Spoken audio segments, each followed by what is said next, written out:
Hi, I'm Aaron Hiatt, lead singer for Cabin Pressure. Jeff Derby, drummer. Joe Enger, guitar. Kevin Snyder, bass. All right. Well, I mean, I know you guys just played recently at the Fifth Quarter, so I know what you sound like, but for people who haven't heard you before, how would you describe what you're going for? That's a really loaded question. We interviewers love loaded questions. We get asked that a lot. To be quite honest, I mean, we're all influenced at least a little bit by everything we've been exposed to.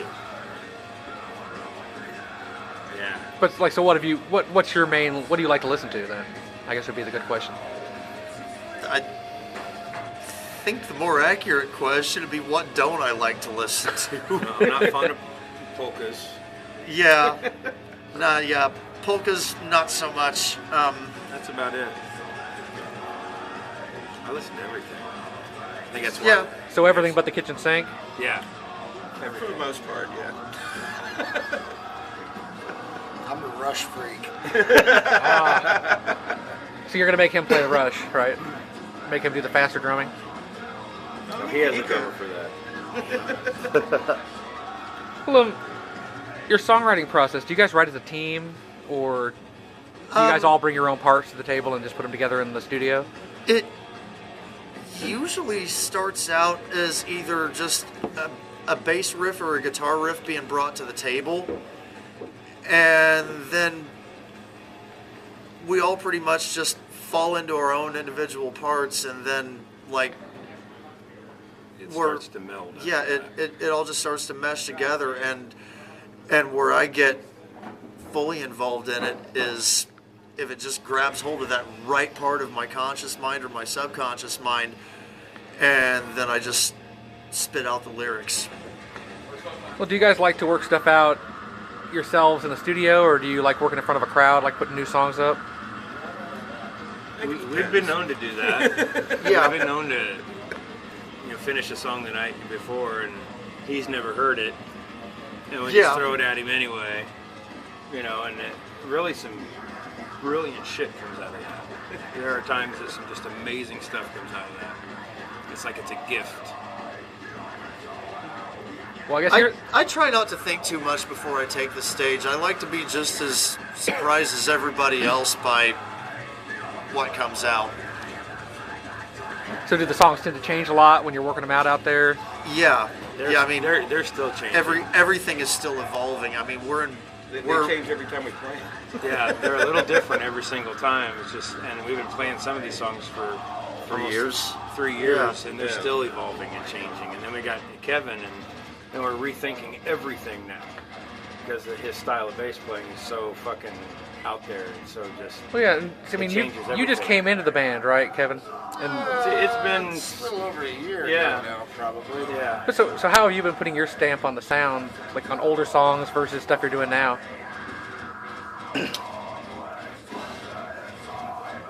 I don't know, man. I just play when I feel. He seems to lock in with me on stuff in ways that Aaron couldn't because he was our bass player. Because he Yeah, I had was to multitask. singing and playing, so therefore he couldn't always be locked in with me. But Right. no, in all seriousness, as far as my position in this group goes, Kevin's one of the best things that's happened to me.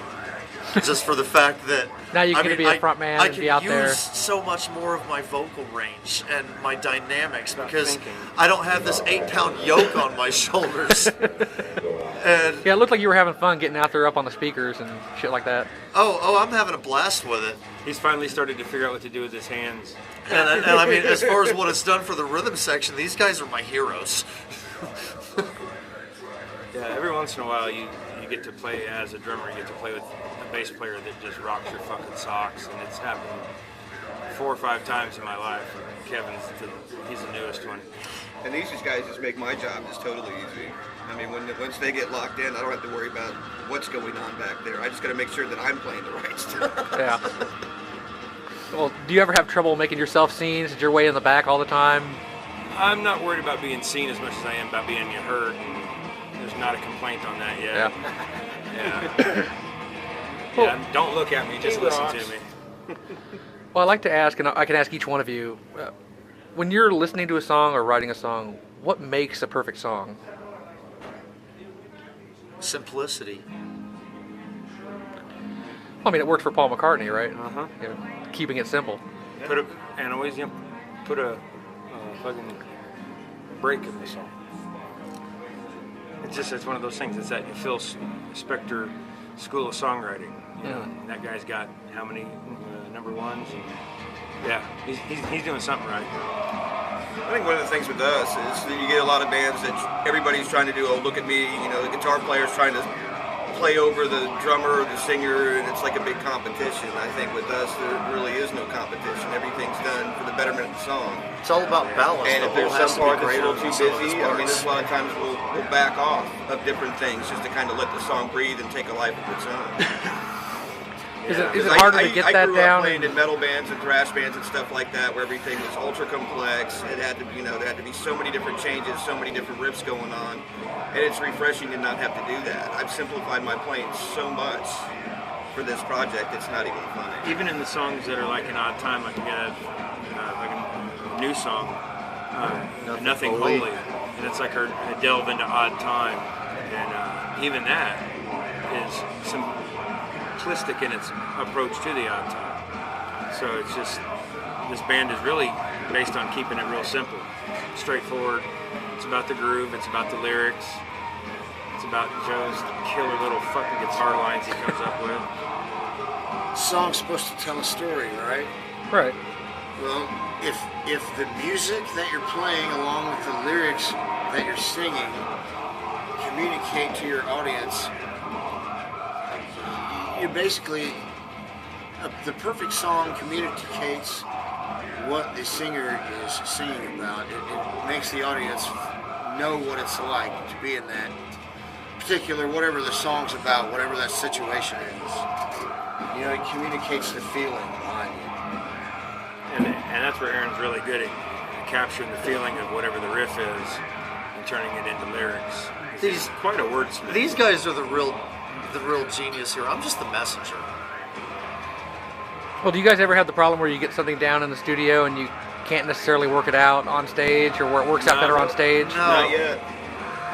No, we try not to write above what we can actually pull off live. We're not into backing tracks or loopers or anything like that. So you shoot things live or record things live when you're in the studio? Yeah. We throw it on a click track. I get the click and just play. Yeah, we'll be doing things a little bit differently with what we're getting ready to work on here soon. Instead of going straight to digital format like the majority of bands are doing, we're actually going to go ahead and start with 2-inch reel-to-reel analog. And then digitally, you just can't duplicate that warm tone that you get from analog. And I think it would kind of give our songs that time-sensitive feel that would make them sound even more cool if they sounded like they came out in the 70s. You know? Yeah. From that old school edge. Well, is there anything you wish somebody would ask you about, but they never do? I mean, I know you guys haven't been doing this for very long, but eventually you get all the questions you're sick of. So I kind of wonder what people want to be asked about.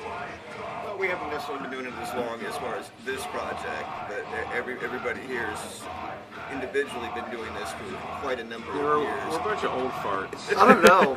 One of the questions that I got a lot of at first was with regards to Joe here, because how long were you just out of the scene altogether? Probably about 10 years. At least. Yeah, I used to play heavily in this town back in the mid-90s with actually two different bands I was playing in. We were playing in Broad Ripple all the time. So is that where the Soundgarden sound comes from? Because I kept picking up a lot of that when I was listening. To an extent. I mean, I used to listen to a lot of old Soundgarden, but a lot of the old stuff was probably more closely related to like Primus and Mr. Bungle than Soundgarden. Yeah. Oh yeah. With some Queensryche and Iron Maiden. But candy bars dancing through my head. Right. During all those years that he was taking a hiatus from the scene, though, he spent all that time just working as a deckhand at Deer Creek, when it was still called Deer Creek, Oh, as far as And- me and my dad are concerned, it's still Deer Creek. Oh, it Thank you. He wants to go out there and Thank spray you. paint the sign Deer Creek for the people, but he's afraid he'll get arrested. He probably will. Noblesville. Yeah, that's not a good county. And that's yeah, and me but and he Joe still do that. but he spent all the time just basically doing stage work and front of house sound and whatnot, and live shows and events, and pretty much stayed out of the music scene. So when he finally did step back into the picture after I dragged him outside of the box a little bit, Kicking and people screaming. kept asking me where in the hell I found this guy. I told him I found him in the bottom of a giant duffel bag full of cables. It's kind of I true. thought he was in a Captain Crunch box. Cracker Jack box. I was surprised. Right. Yeah. I mean, I had worked with Joe, and I knew Joe. I was in this fucking project, and he was our crew. And I knew he could tune a guitar, but I didn't know he could play a guitar till the first time we all got together with our old guitar player Mark. And I hear this guy warming up in the other room, just all over the place. And I come in and it's him, and I'm just like, what the fuck? Really? Holy shit. Yeah. It was definitely fun coming back into it because there was a lot of people that I'd worked with that knew me on the other side but never actually had heard me play anything before. So a lot of the reactions I've gotten have been pretty funny. Those were the jaws that dropped the hardest. Yeah, I ran across this cat at the same place I met Joe, down at the Rock House on South Keystone.